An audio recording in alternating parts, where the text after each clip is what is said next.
Tonight on Nova, deep in the Amazonian rainforest, a rare and intimate glimpse of an isolated tribe. Explore the unique culture of the Yanomami, from the role of powerful hallucinogenics to the ritualistic consumption of their dead. Witness the human drama of a people on the brink of extinction. Can they make peace with their enemies before it's too late? Warriors of the Amazon.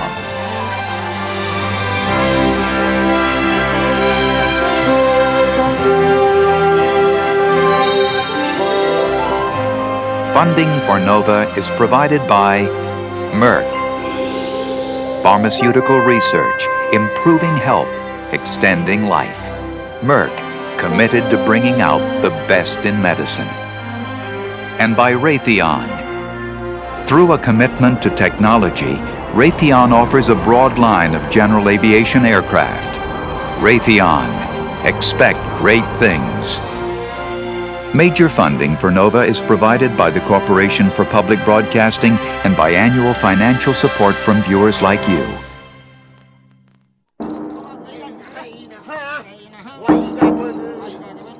This is a world ruled by spirits and demons. A world where powerful dreams and hallucinations are everyday events. This is the land of the Yanomami. And it is a world marked by aggression and revenge.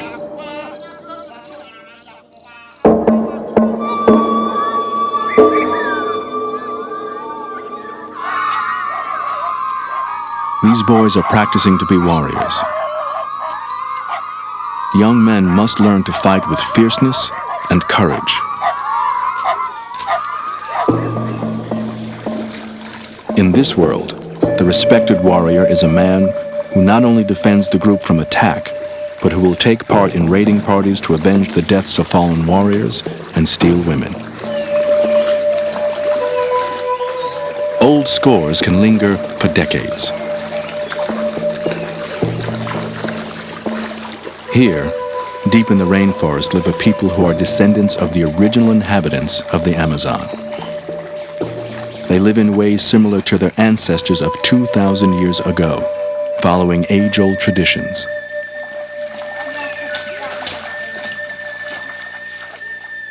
The lifestyle of the Yanomami was virtually unchanged until the 1950s, when outsiders began to establish permanent contact with some villages. Along with trade goods, this contact has brought deadly diseases. Once 25,000 strong, in the last 40 years, their population has been cut in half.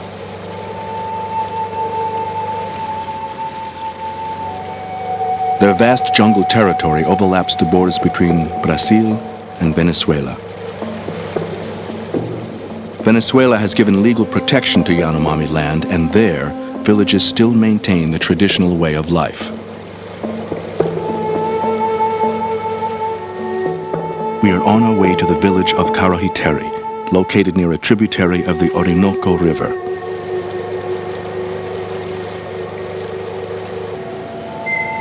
Here, the influence of the 20th century is only beginning to be noticed.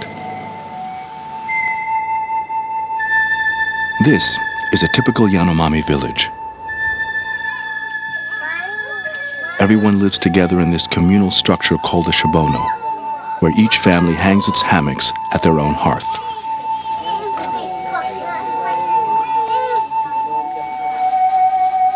Hisiwe is head shaman of this village. He has decided to hold a feast to try to make peace with a group of former enemies. The dispute has kept the two groups apart for 20 years. Hisiwe must organize the construction of a new shabono so his village can accommodate up to 200 guests for 3 days. It is always risky to have enemies in your home territory, and it's not easy to change a former enemy into an ally.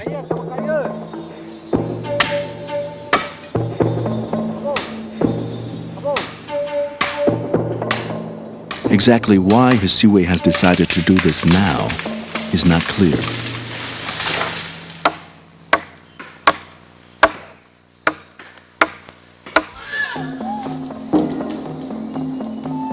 quest for a wife shapes Yanomami society.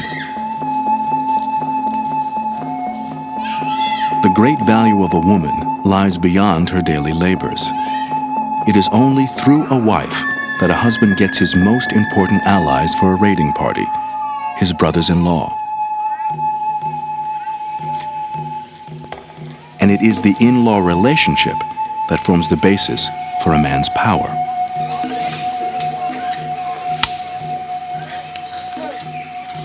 The foundation of Yanomami society is reciprocity. The ideal person is one who is hospitable, gives gifts including prized wads of tobacco, and shares food with their friends.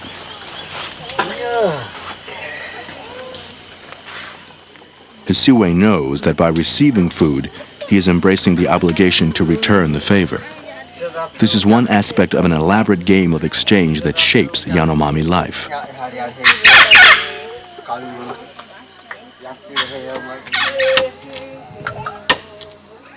But another less familiar aspect of reciprocity is vengeance. The skills of a warrior people must be acquired at a young age. Children must learn to endure pain without complaint and develop extreme physical endurance.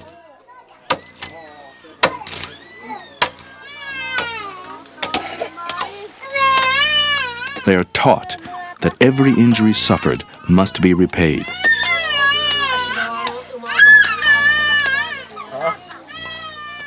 While this may look like a game, this child's family is teaching him that every blow demands a counterblow.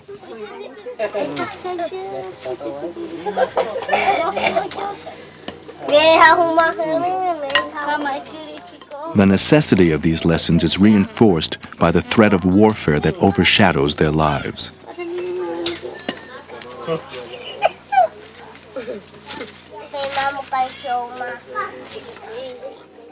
Although men may only go off to fight 2 or 3 times a year, they live in a state of vigilance.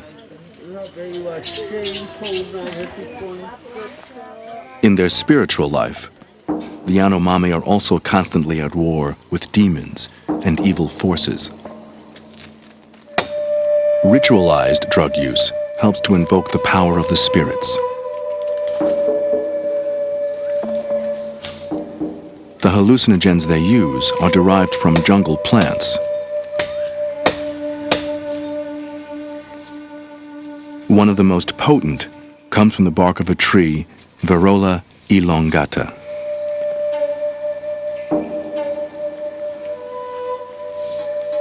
This tree is one of about 350 different plants that the Yanomami are able to identify and use.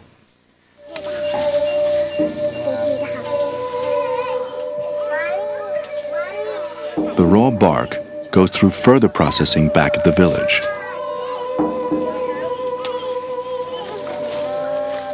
Other hallucinogens like these seeds are also prepared.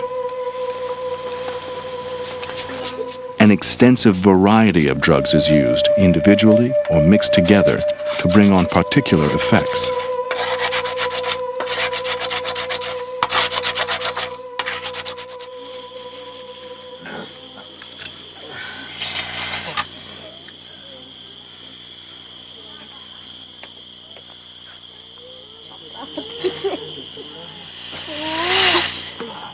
The drugs wildly intensify sensations of color, shape, and time. They bring visions of the spirit world.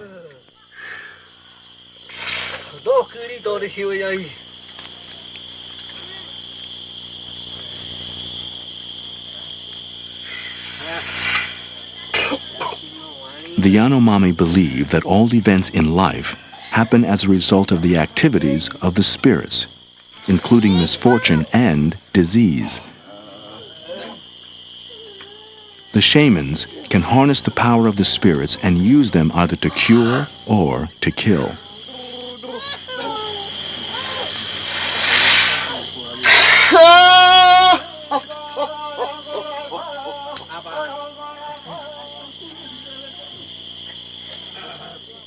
As chief shaman, Hisiwe is the acknowledged master at summoning spirits.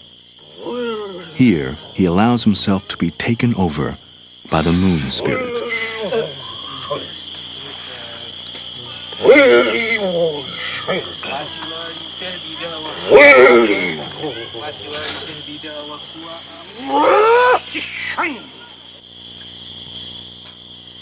Once summoned, the spirits are put to work against the diseases now threatening to overwhelm the Yanomami. Over the past few days, a woman from the village has become very ill with a burning fever. Her name is Kariana.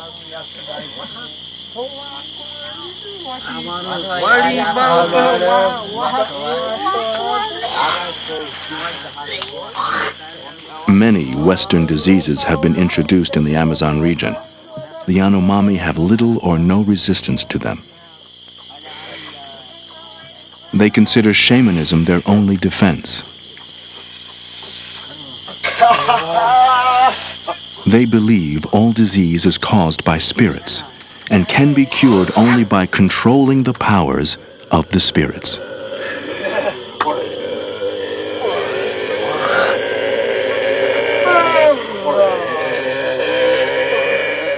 Here, the shamans draw the sickness up through the patient and then cast it out to the ground.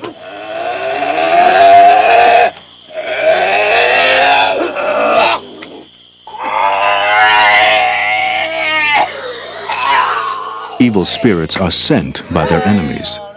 Hisiwe searches in the dust for the tracks left behind by enemy shamans, evidence of witchcraft by hostile Yanomami communities.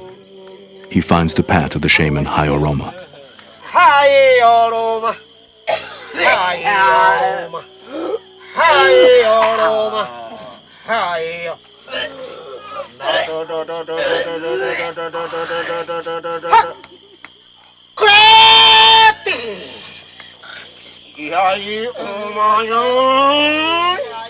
Hisiwe is taken over now by one of the rainbow demons.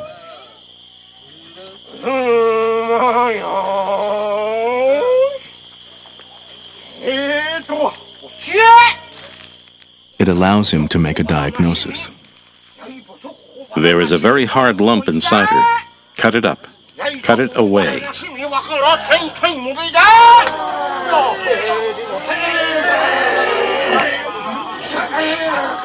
He and the other men try to kill the evil spirit now in her body. Warfare is a way to redress wrongs in the spirit world just as it is in the material world.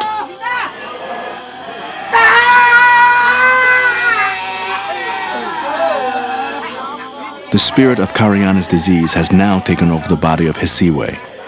He collapses under its power.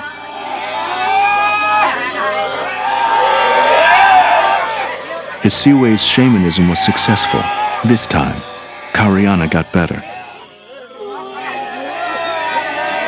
But this is not always the case.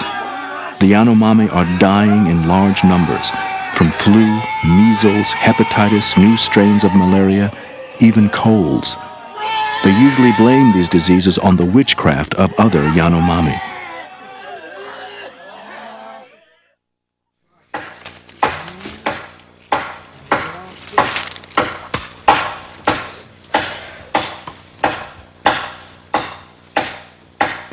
The new communal house takes shape in preparation for the visitors who have not yet actually been invited.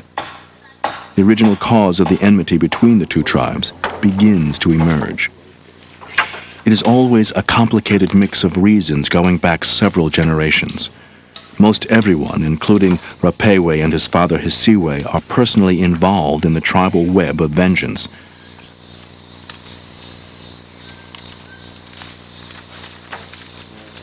We asked Hisiwe to explain. Why did the war start between his tribe and the community upstream?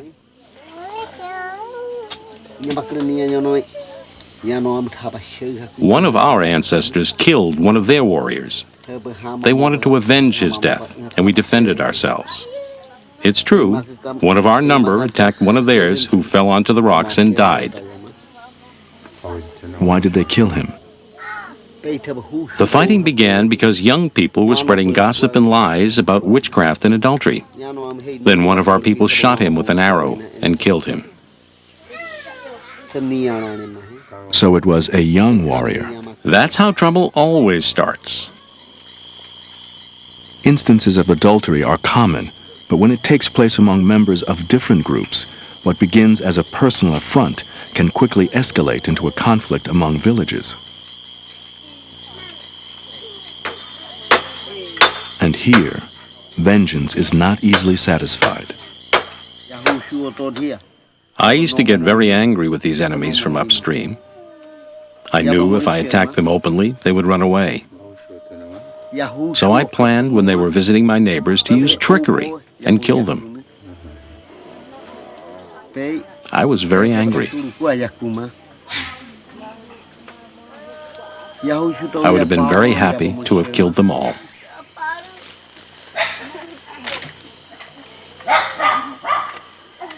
Emissaries from the enemy tribe upstream have now come to listen to Hisiwe's proposal.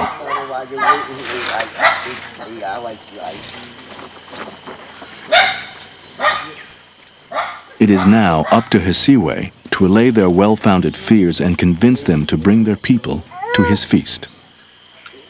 Hisiwe, dressed in ceremonial feathers, begins the exchange with the himo, a ritual duel of words. Hisiwe tantalizes him with the bounty of trade goods he has obtained from the film crew. This communication is highly stylized. Posture, cadence, and gestures all have specific meanings.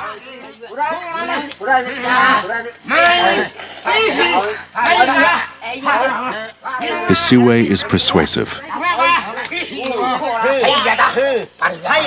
Mahokute seems convinced. Now that I know that you have trade goods, I will follow the path to your house. I, like you, am a human being, a Yanomami, and I believe you won't try to kill me. When the fruit is ripe, send a messenger. Then we will come to your feast. Rapewe finally reveals why this feast is so important to him and his father Hisiwe. I want this feast to happen because I want to see my sister again and meet my new brother-in-law. I want to invite them to come and stay with us. So it is a good idea to organize a feast. I hope he will come and that I will see my sister again. I will tell the man who married your sister to come. I will tell him how much you want to see her again. I will make sure he comes and brings your sister with him. It will take several days to walk here. We will come in great numbers, so make sure you build a very big shabono. If all our neighbors come, there will be hundreds of us. And then we will make love to all your women. You can make love all over the village if you like.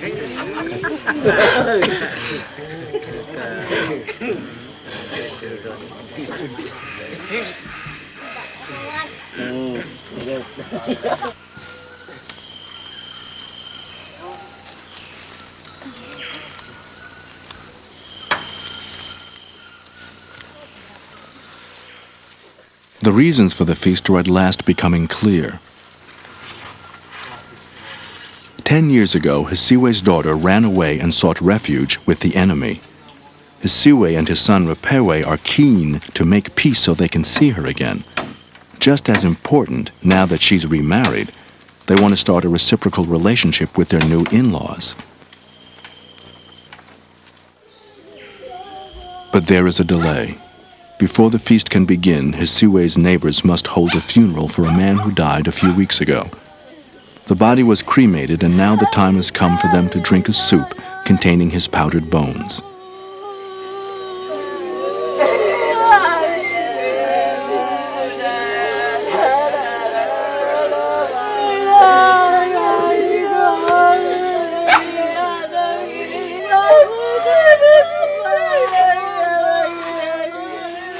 Funerals these days are all too common. These ashes are a family's precious possession. After death, an individual's few belongings are burned, and it is taboo to ever mention that person's name again. The ashes are not consumed all at once. For as long as some remain, the dead can be remembered.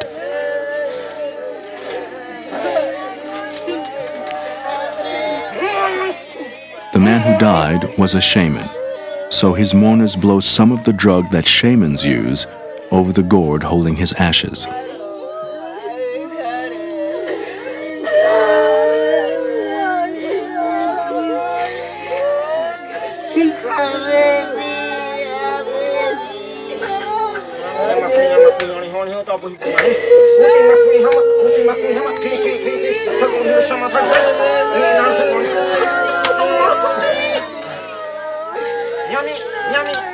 Only people close to the dead person are allowed to partake.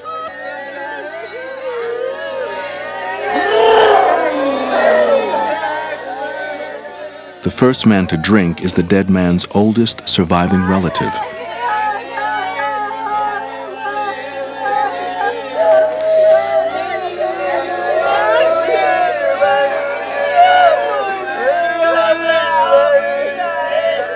The idea of leaving their dead in the ground to decay is horrifying to the Yanomami. Instead, the bodies of the living become the graves of their dead. The funeral rites are a social event that shares the deceased with the community.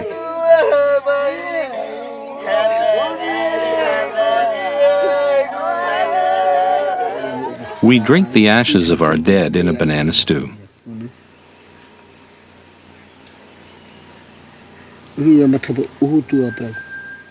Their souls would be unhappy if they didn't find a resting place in the bodies of their relatives.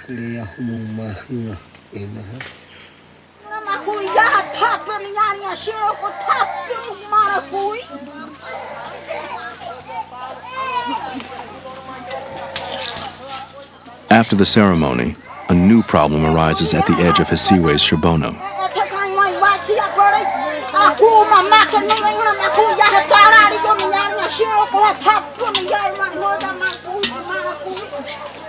Tarumi, a woman without a husband, has just given birth.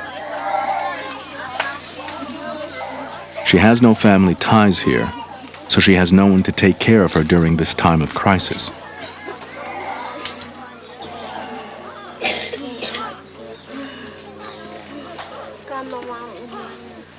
Normally, her female relatives would attend to her. Instead, her young daughter tries to help.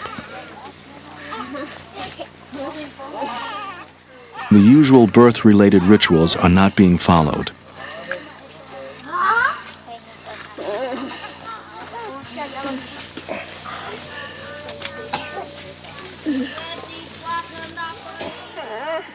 Tarumi, the mother, is sick, and her baby refuses to nurse.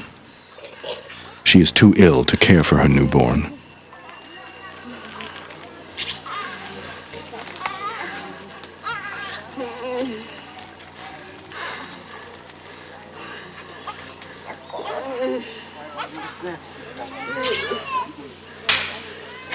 The responsibility for the welfare of her children now goes to Rapewe, one of the most important men in the village. His wife will care for them.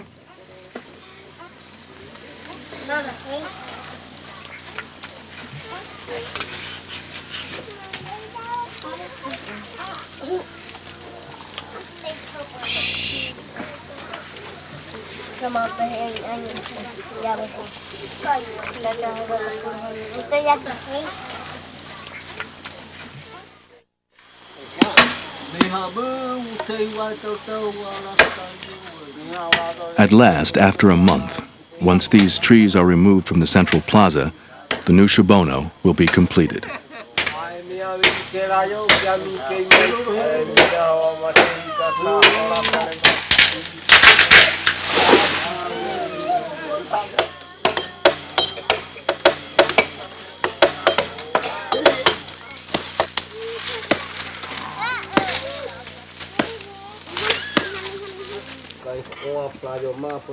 The old Shibono is being abandoned.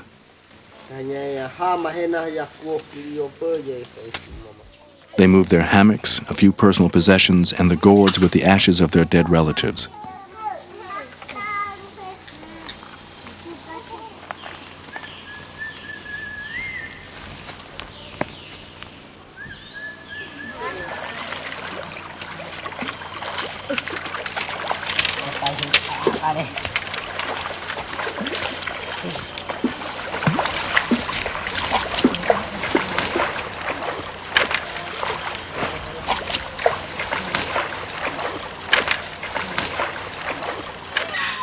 Isiwe's people are finally moved in.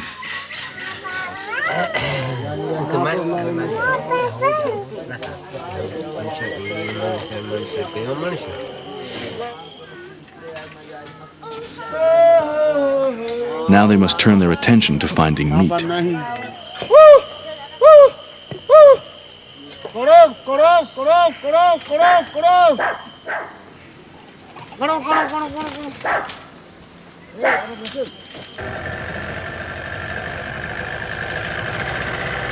The hunting party departs. They will be away until they have caught enough meat for the feast. Later, others go to gather the fruit of the peach palm. Peach palm fruit, or rasha, are also important to Yanomami feasts. They often take place in the season when the rasha are ripe.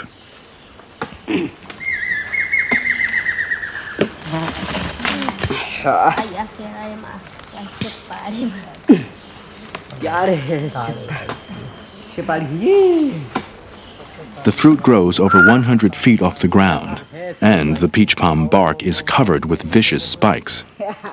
Using a specially designed ladder, they get to the fruit.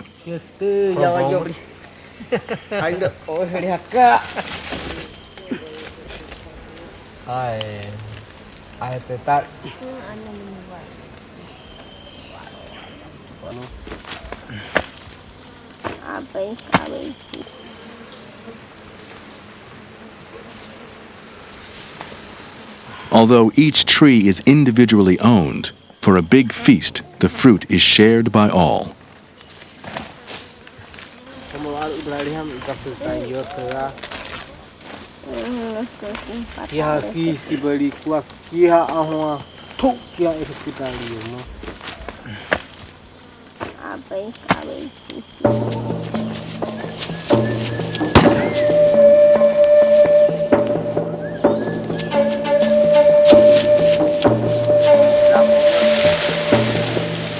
The hunters have brought down a tapir, a kind of wild pig.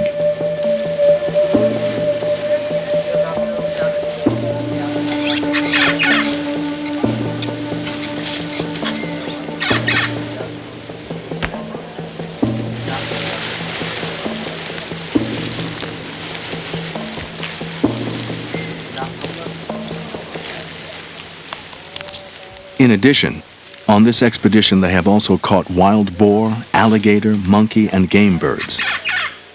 There is now plenty of meat for the feast.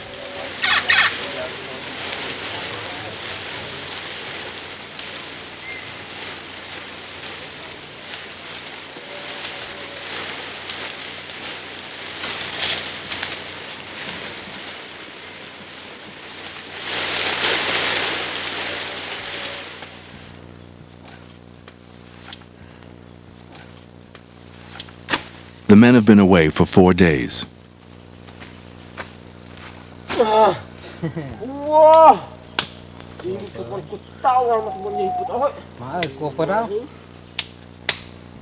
The food is brought to a central base camp for immediate preservation by smoking.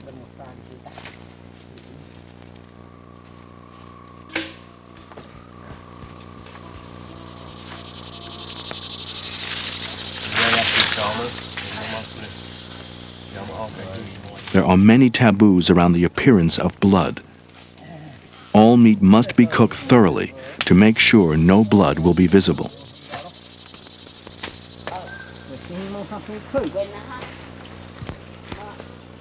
Later, the meat will be boiled for several hours.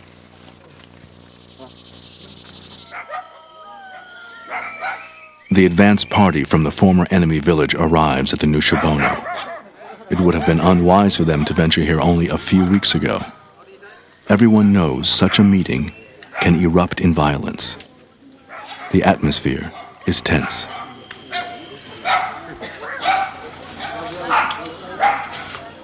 Hisue's people and their visitors try to overcome their mutual distrust. They rediscover old family connections from the period before the antagonism started, when the two communities used to intermarry. But it is difficult to make those connections when you are forbidden to speak the name of the dead.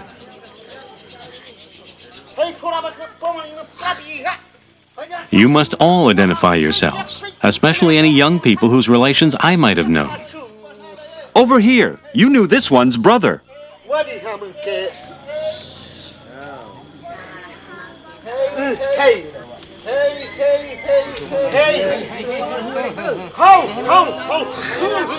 What happened to the one whose name sounds like the word for kneading dough? This is his younger brother. What about his older brother? He is no longer with us.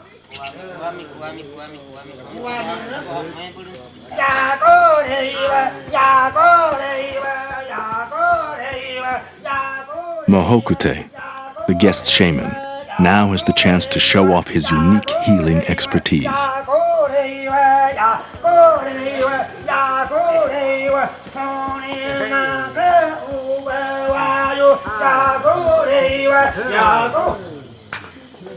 Very few of those present are old enough to remember the last peaceful contact between the two communities. But Hisue and Mohokute are old acquaintances. Brother-in-law, as you know, the voices of the spirits are frightening. The spirit of the sickness is in the back of my knee. On this preliminary visit, the two shamans will swap ritual favors. They have each caused the other to suffer a magical sickness, and now they must extract it. Exchange is the key to all relationships.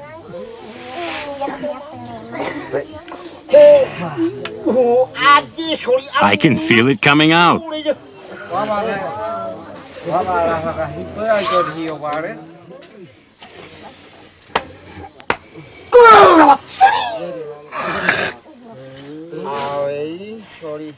Mahukatea, you know how to cure.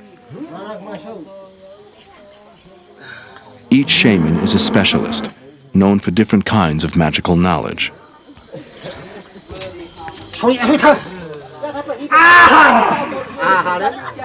Now Mohokute can demonstrate his specialty. He spits up the sickness he has extracted from his Hisue. Some of it he holds in his hand, the rest he casts to the ground.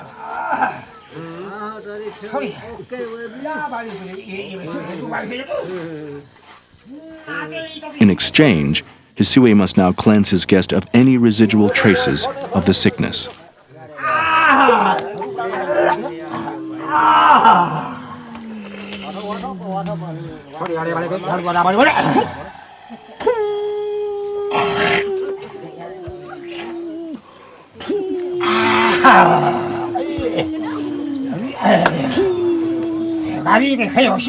Heat is coming out of my body.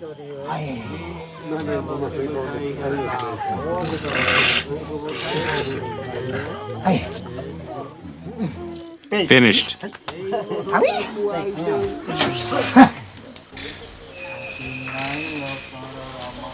All of the visitors have now arrived and are camped in the woods outside the village.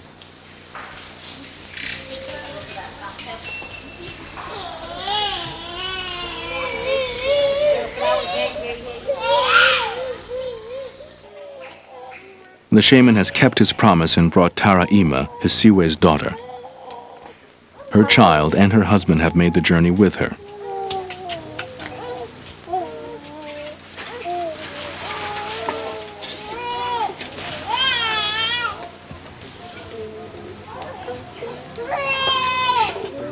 Mohokute explains why Taraima left this area and went to live with his people. Terayema didn't like the man she was living with.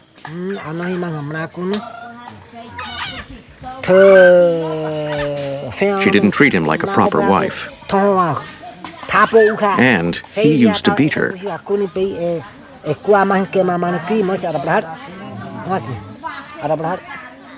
That's why she ran away to live with us.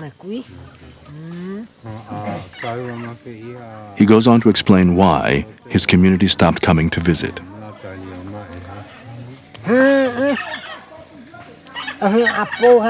Because then the people who were close to her husband started using witchcraft and magic plants to make us die. We were frightened, and we stopped coming to this region.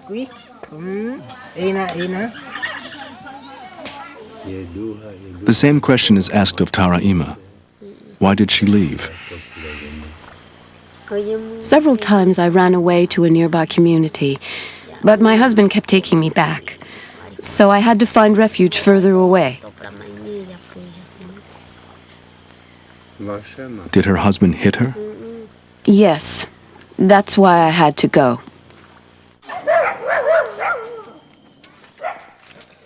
The next day, Terayema and her new husband try to slip quietly into her brother Rapewe's hearth.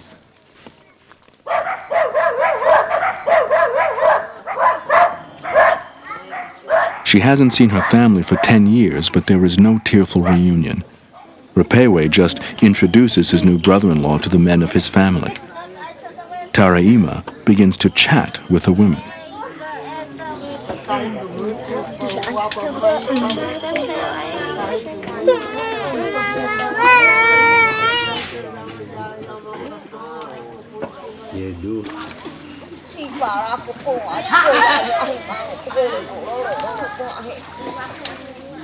While she is living in her father's village, Terayema works side by side with the other women.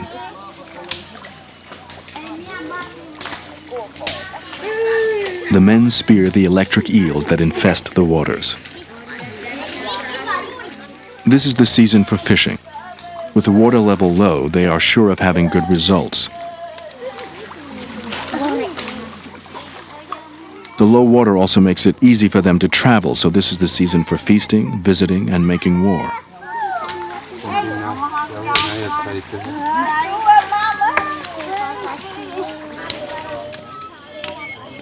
Preparations for the feast are now underway.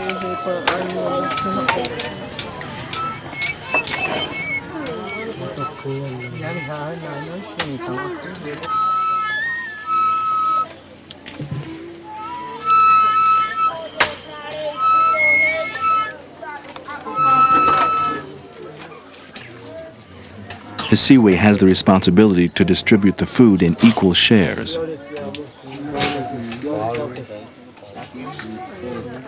A hunter must never eat the meat he himself has killed.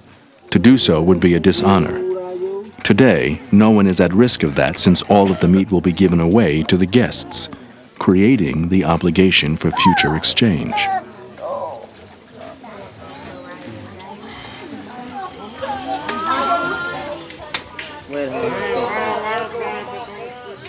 The guests have left their temporary encampment and wait just outside the Shibono, preparing themselves for a dramatic display in front of their hosts.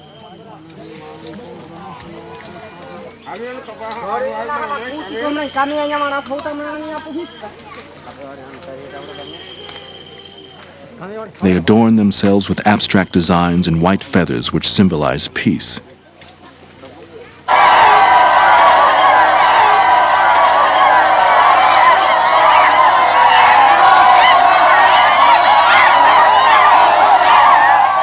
We'll sleep with your women tonight. It is traditional for the hosts to joke with and mock their guests, but underlying the jesting is the rivalry that exists between these villages.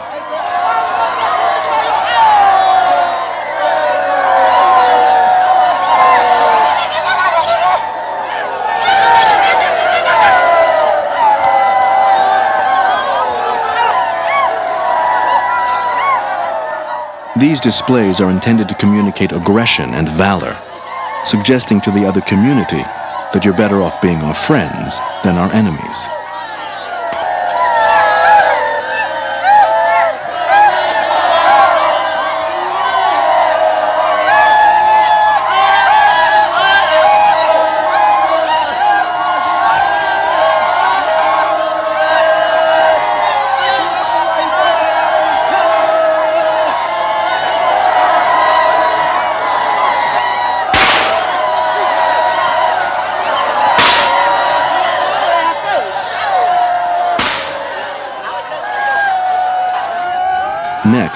the young men of Hisiwe's community show off their toughness.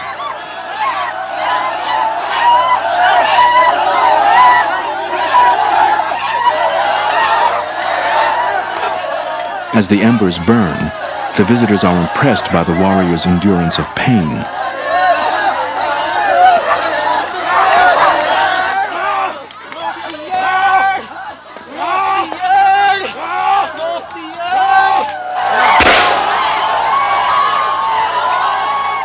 The sound of the shotguns is frightening to the visitors, who have had much less exposure to Western goods. The dancing dramatizes past hostilities. Once this has been played out, the guests will be fed. You two, come with me. You're staying with me. There is also intense competition over who gets to host the important visitors. There's room over there. Come with me. You go that way.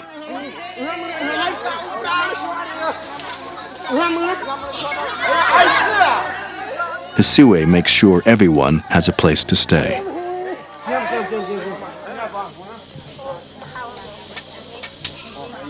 For one night, former enemies will share a hearth, taking a risk that old scores might not have been settled. Remember, while you are eating our food, do not use any magic plants that will either kill people or make them ill.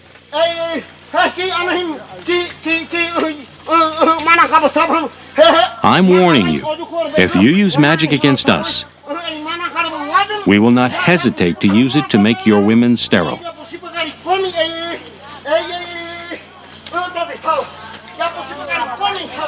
There are many benefits from peace, including the fact that each village will increase its access to potential wives. In return for a wife, all husbands must work for their in-laws. Taraima's husband, for example, is expected to remain in this village to work for Hisiwe, his father-in-law, but he is preoccupied with other obligations.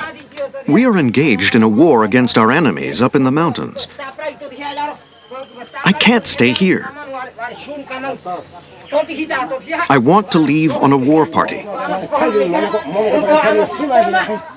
After I have led an attack against them, then I will be content to live and work with you. But Rupewe, Taraima's brother, will not accept his excuse. I know that you always feel sad when you are separated from your family, but you must face up to your obligations. I want to get to know my sister again. The argument is left unresolved.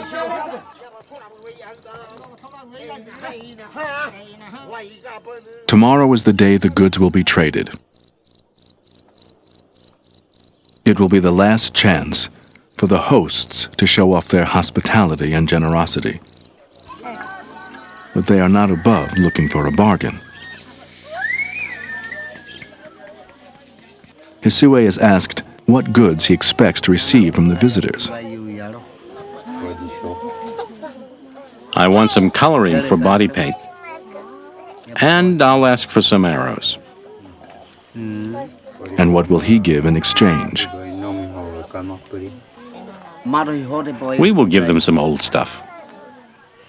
And we'll also trade some of the manufactured goods we have received for work done on this film.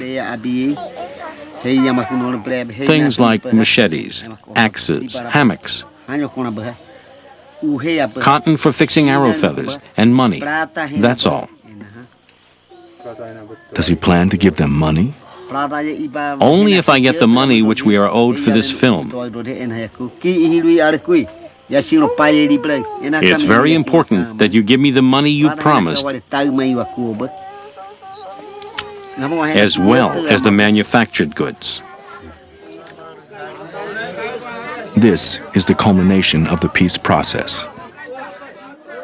Each exchange will set in motion a succession of obligations, ensuring the continuation of peaceful relations.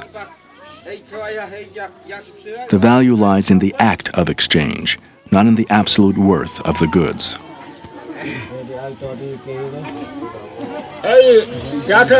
I didn't rub the bow down with red pigment, but used charcoal instead. Then it was damaged by rain, so it is no longer completely straight. It's up to you whether you want it or not.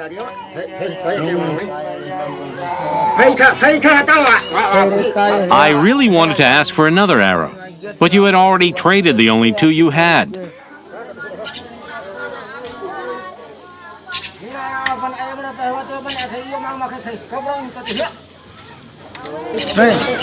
Take this. Good, we can do business. I am still looking for an arrow point. I'm not speaking for the sake of it. You know, I really want one. You people from the mountains have come such a long way, so why don't you do some trading? Why doesn't anybody offer me an arrow point? The man who is asking for an arrow point doesn't really need one, since he owns a shotgun, but he wants to be part of the game of exchange. As the visit draws to an end, Hisiwe and the visiting shaman reach an agreement. Taraima and her family will stay here with Hisiwe. Her husband will work in his father-in-law's garden. You've been here a long time. It's now time for you to go.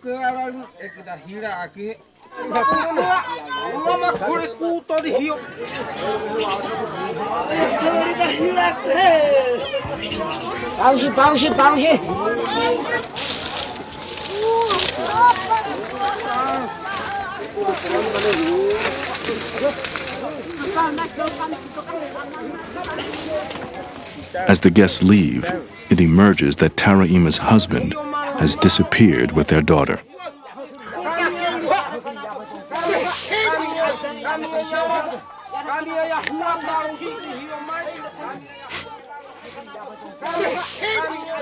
Her brother Rapewe immediately runs after them. It takes him 2 days before he brings them back. I never wanted to stay, but my father really wanted us to work on his new vegetable gardens. He told us not to go. What did Taraima say? We told my father we would not go.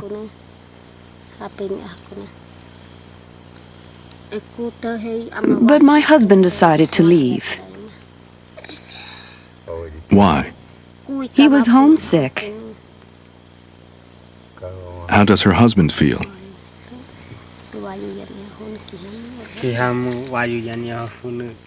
I wanted to go on a raiding party that was going to avenge our dead. That's why I didn't want to stay here. Rapewe replies, I told my brother-in-law that only adults should separate. Children must not be taken away from their family. If he wanted to go away, he should go alone and leave his wife and daughter with us.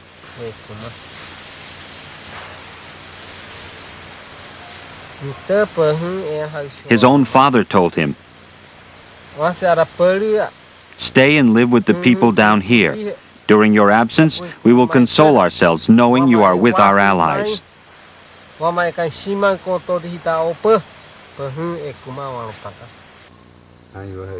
does Taraima plan to stay with her older brother? No, I don't want to stay here. And after some time, we will go home. I'll come back and visit later, after I've had my next baby. How does Taraima feel about her brother?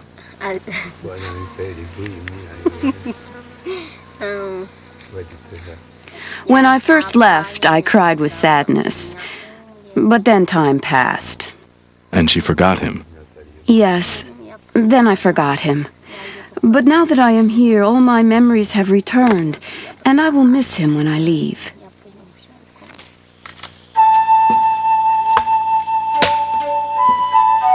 An alliance between these two villages has now been forged. Taraima and her family will continue to live in her father's village for a while. Plans are already underway for her village now to be the host for a reciprocal feast. The enmity between these two groups has subsided for the time being, but no one knows how long the peace will hold. 4 days later, there is a reminder of the perilous future facing the Yanomami.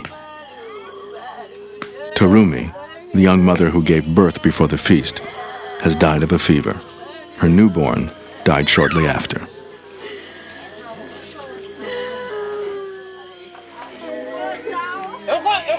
It is time to burn the body of the dead woman. You seem to forget that her spirit might come back to haunt you. What are you waiting for?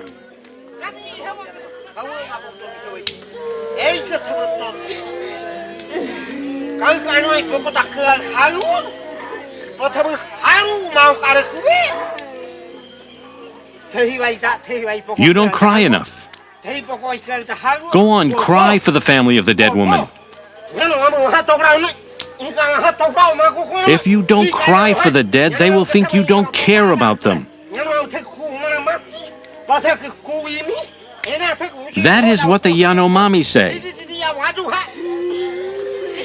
Terumi's family has come from a neighboring village to make her beautiful for the ancestors who will welcome her into the Shibono of the souls.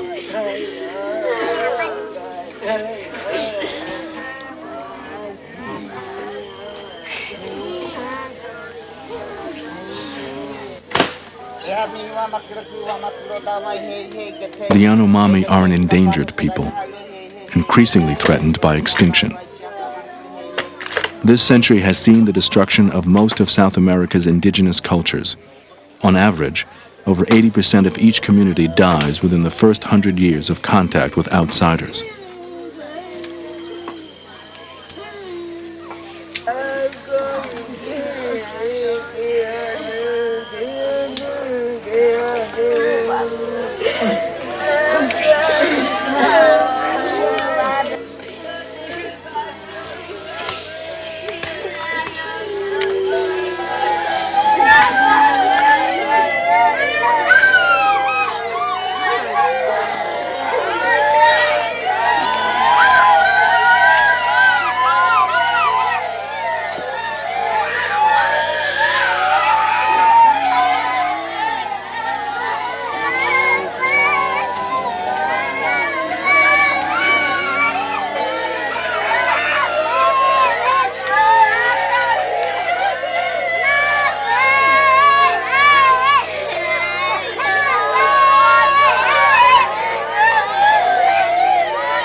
The film crew was here for a period of 8 weeks.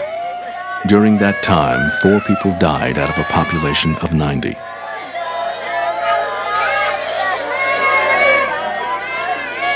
Three weeks later, Hisiwe himself died from an unknown illness, leaving his community to face an uncertain future without him.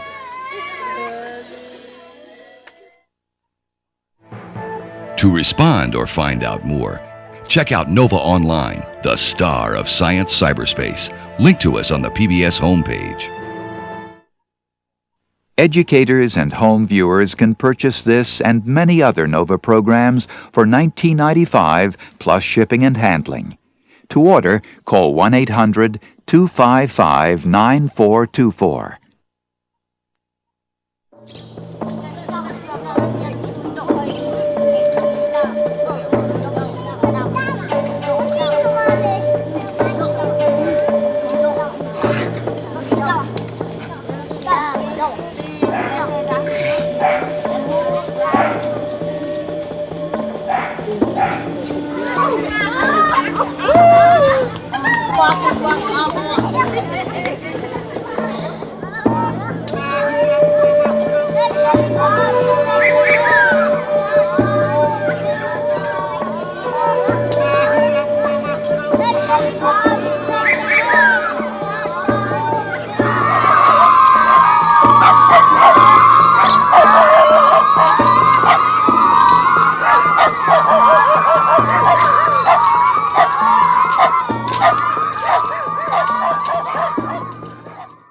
Nova is a production of WGBH Boston. Funding for Nova is provided by Raytheon. Through a commitment to technology, Raytheon offers a broad line of general aviation aircraft. Raytheon, expect great things. And by Merck. Pharmaceutical research, improving health, extending life. Merck, committed to bringing out the best in medicine. Major funding for Nova is provided by the Corporation for Public Broadcasting and by annual financial support from viewers like you. This is PBS. Next time on Nova, Oklahoma City, the World Trade Center, Unabomber strikes. Attacks like these are on the rise across the United States. Vicious, violent, destructive. But hidden within this chaos lie the clues that can solve the crime. Can science help stop the bombing of America?